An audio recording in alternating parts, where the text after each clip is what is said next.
Good morning. So, I want to tell you a little backstory.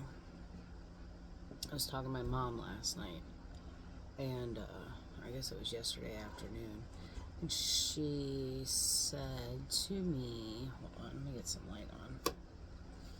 Anyway, she said to me she wanted me to use this deck today. She bought this deck for me last year. It's called the Considerate Cat Tarot, and I don't use it a whole lot, but she wanted me to use it today. Now, this deck, I don't know if you'll be able to find it or not on like Amazon or anything. You're really going to have to search for it, because this was a deck that was created for a cat rescue, and my mom does some work for said rescue, and they had a couple of decks of volume 2 available, so she bought them for me, and I think it was last Christmas actually that she bought me this deck.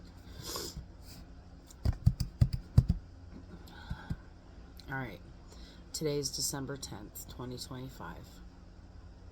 When we reduce those numbers, I'll show you how to do this. This is how I know if it's a 2-day or a 3-day or whatever. You add 12 and 10, because December's 12, the 12th month, and 10, today's the date, the 10 day. Make sure, I just saw 144 on the timer. Yes, today is the 10th. Okay. So 12 plus 10 is 22, and then 2025 reduces to 9, so 22 reduces to 4, and 4 plus 9 is 13. 13 is the Tower card. But 13 further reduces to the number 4, which is about foundations. So this morning's message is about our roots, our foundations, the things that make us tick. The Tower's about dismantling those things so that we can rebuild. Okay, so while I was talking to her about why she wanted me to use this deck, I had a sudden realization about Bastet and Sekhmet. Yesterday morning on my way to work, while I was driving, I had this like vision of Seraphina, Nala's mom from The Lion King, and she was walking out of the cave den, and she was, you know how in The Lion King they have that rock outcropping that comes from their cave, and at the beginning of the movie Rafiki is standing there and he's holding Simba and he's showing the whole savannah. So Seraphina, she walks out to the end of the rock, and she's just staring over her entire kingdom. Mom had a vision about cats yesterday afternoon, so she wanted me to use this deck today. She doesn't watch a whole lot of my videos, and she very rarely ever asks me to look into anything for her. And she didn't ask me to look into anything for her. She just asked me to use that deck today. So, anyway, while I was shuffling the cards, I shuffled a couple of times, and, you know, I split the deck, and I looked, and I saw this card. I saw this card twice before it ended up at the bottom of the deck. So this is our underlying energy for today. It's the Empress.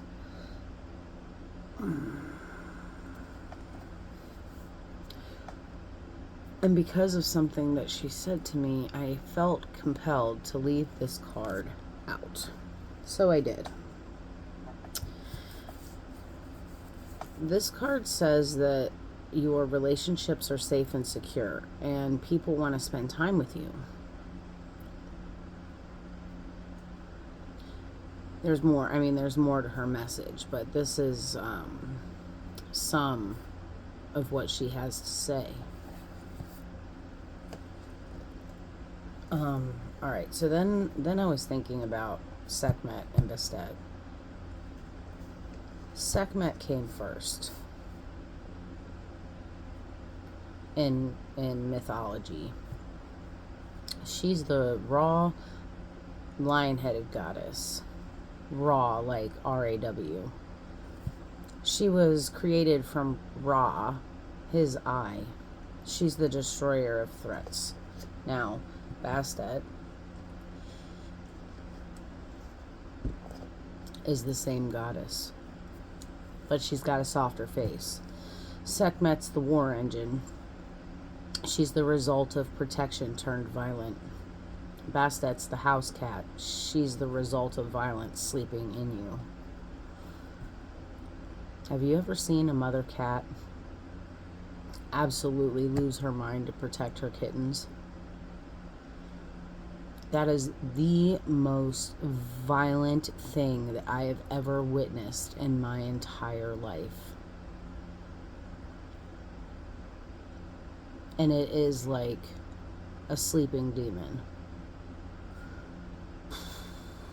These goddesses both are two aspects of Ra's solar fury. Bast guards Ra on his night journey. She's his underworld escort. She's the friendly face in the dark. She's mercy in the dark. Sekhmet's made from Ra's own eye to wipe out humanity when they forget him. He tricked her into drinking blood-dyed beer so she'd pass out. She represents judgment in the light.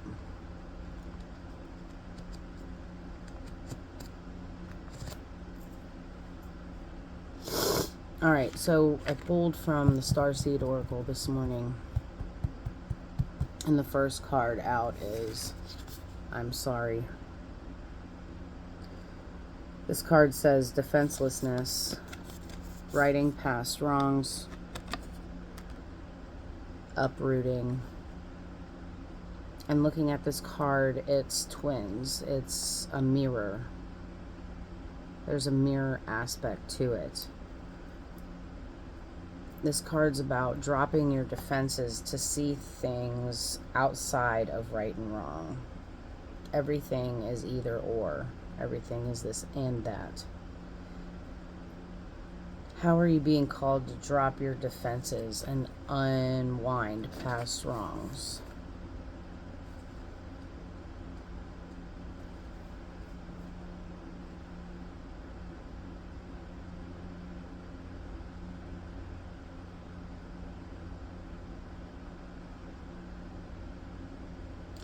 And I'm thinking about how forgiveness isn't for the other person. When we say I'm sorry, we have to remember that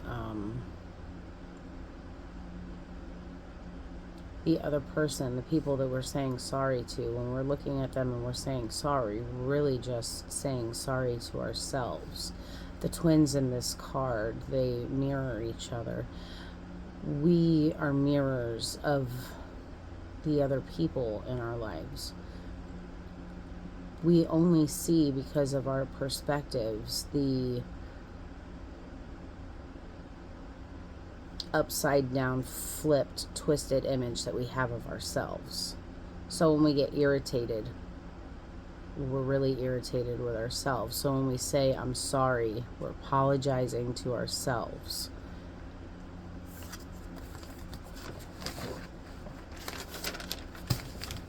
All right, so the next card that came out, you're not for everyone. It says, embrace your weirdness and face your true north. And look, there's the rock outcropping that Seraphina was standing on.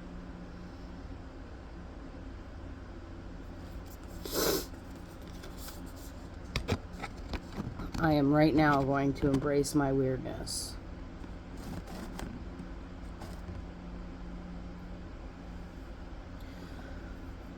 Let the world see you for who you truly are.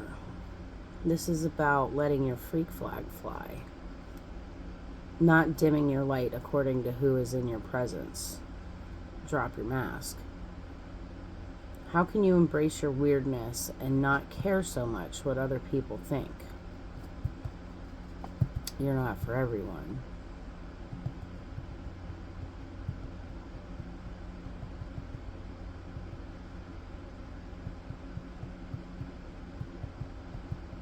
And I think what I'm seeing here is to not be apologizing for who you are.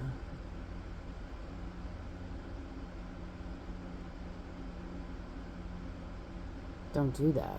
Don't apologize for who you are. Every now and then our masks drop and, we feel like we stick our feet in our mouths. I always say this at work. The girls will say something off the cuff and I'll be like, insert foot here. Okay, so our underlying energy this morning is loosen your grip. This card says coping mechanisms, density, addiction, let God in. We have another mirror happening. Find the courage to give up control. You're not in control. Control's an illusion. It's the mirror. To release your coping mechanisms and leave space for grace and God to enter. To surrender all that feels dense to the divine. And go back to that reading, Return to Innocence, the other day, and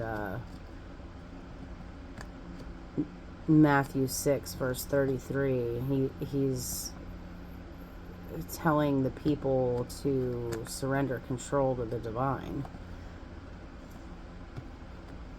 To go with the flow. What are you holding on to for fear that nothing will fill its place? Okay, and then we have the card Breath of the Cosmos. And if you look right here, we have a lion, a lioness, to be specific. I sit here in the dark and I do these readings with just my little light over here in the corner. And I saw that lion right away. And that lion is like melding with the woman as she's breathing in the essence of the universe. This card says, my will to thy will. And micromanaging the cosmos. When we rely on our own will alone, we are micromanaging the universe and resisting the natural flow of life. We spend our time forcing, pushing, and living from a space of trying to. Thy will be done.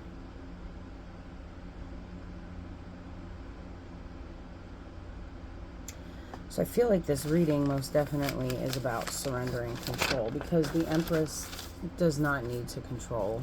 She has no need for it. She's balanced. She's unified. She is unified in her own body, mind, and spirit. She and the divine are one, not separate. She is Ra, Sekhmet, and Bastet. She doesn't force, she knows. And she allows. She is the creatrix. So before I started this reading, I pulled down the Spirit Animal Oracle by Colette Baron Reed. She's the mind behind the Shaman's Dream Oracle. Anyway, I pulled a couple cards because I just wanted to see where the energy was today, and it was like 4 cards came out, but only one popped out, and that was this one. And then I put all the cards back in the deck, and I was like, I don't think I want to use this deck for this reading, until I went to pull an archetype, and this one came out. The Riddle. Bobcat Spirit says, life is a mystery. And the riddle card came out. The riddle is card number 53. 5 plus 3 equals 8. Bobcat Spirit is card number 8. The Strength card is the 8th card in the Major Arcana. It's the balancing of the primal, raw animal instinct with the angelic, the higher mind. The riddle card says to get comfortable with the limitations of your intellect and the reality of not knowing. Be okay with, I don't know. Release control and surrender. And then at the bottom of the deck is the card, the Unseen. It's a 10 card, by the way. It's card number 28. And this was at the bottom of the deck. The Unseen is guidance that comes in many forms. Don't expect it to be comfortable or shiny.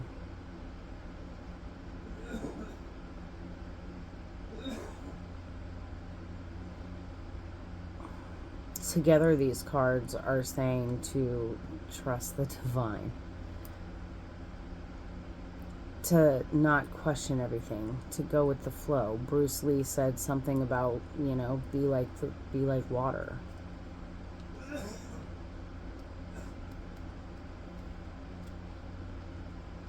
The spirit realms speak truth.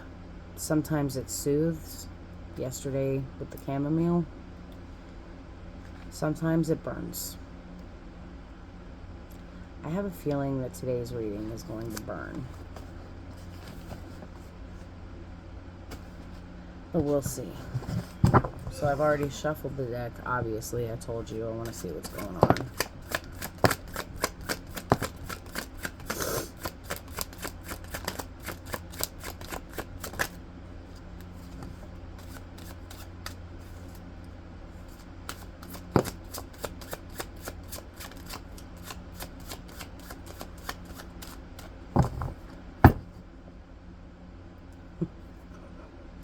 The Magician at the bottom of the deck.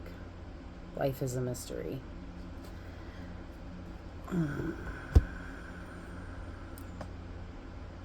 Black and white, shadow and light. They all fade into gray. Okay, so on the table, let's see, the 3 of Cups, the Hermit, the 10 of Wands, the Ace of Pentacles, and the 3 of Wands. 3, 33, the Christ code. Let's start there. 3 of Cups is celebration. Celebration with other people. The 3 of Wands, traditionally this card is about waiting for our ships to come in, but it's also about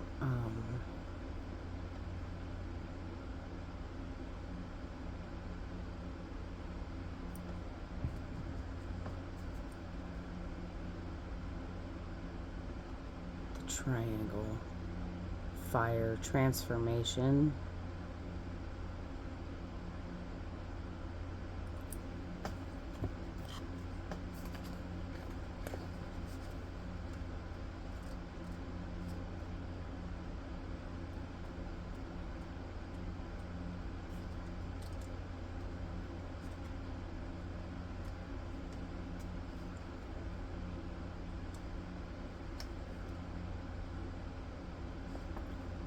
Exploration, waiting for our ships to come in.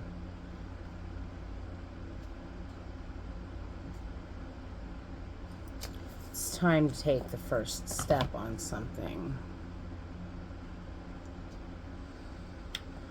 3 of Cups. Celebration. These cards are so cute.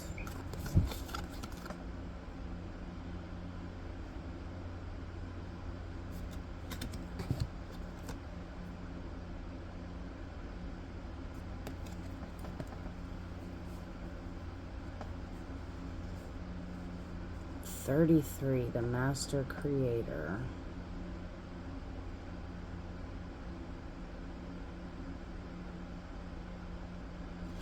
We don't always know where our life is going. I mean, literally, we're driving this meat suit with no real direction. We think that we have a plan, but those plans, we make plans and God laughs.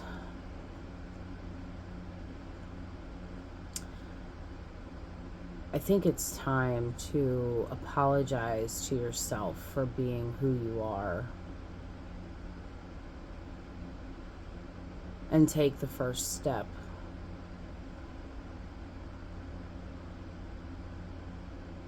The Three of Wands in the Muse Tarot is literally about allowing the first domino to fall, and everything else will fall into place. We have the Ten of Wands.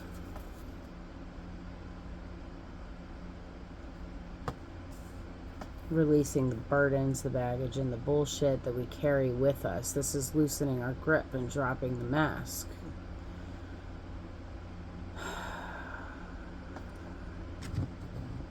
We aren't for everyone. We're for ourselves.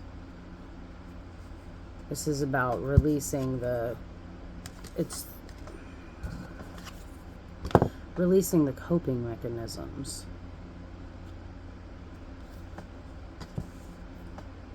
Releasing the addictions. We get addicted to the faces that we put on for other people. And the Ace of Pentacles is a new seed that's being planted. It's about, getting ready to do the work for yourself here in the earthly realm. And the Hermit, and it's not solitary confinement. The Hermit's about going within and seeing your own light within yourself. The Magician at the bottom of the deck says that you actually have all the tools that you need to do this. Of course you have your tools. The breath of the cosmos. This ancient knowledge is within all of us, the unseen.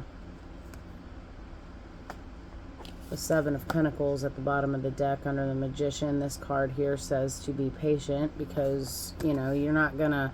You planted this seed. Maybe you started writing a book, or you started a new project.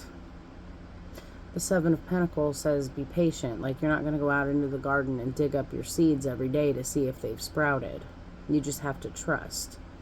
That's what the breath of the cosmos is. This is about surrendering control and allowing trust. And then just allowing what is going to happen.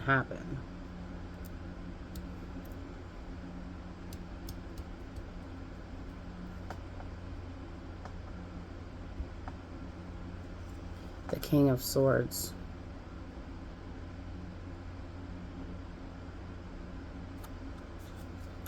Mental stability.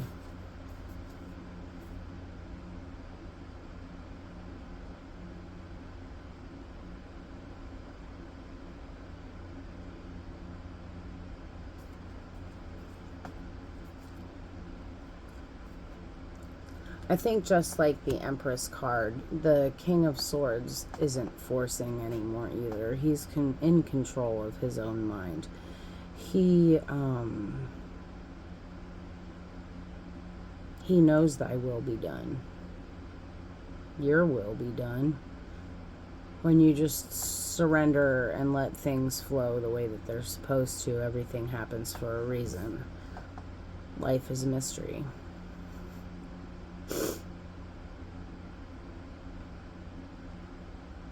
So, don't isolate yourself, but it's time to come to terms with the person that you are and surrender the control of just allowing your mask to come off, and everything will fall into place. When you start living from your true, authentic self, that's when miracles start happening. Life is a paradox. It's a riddle. Just trust it. Allow it. Be appreciative for it. I love you. Have a great day, and I'll catch you on the next one. Bye.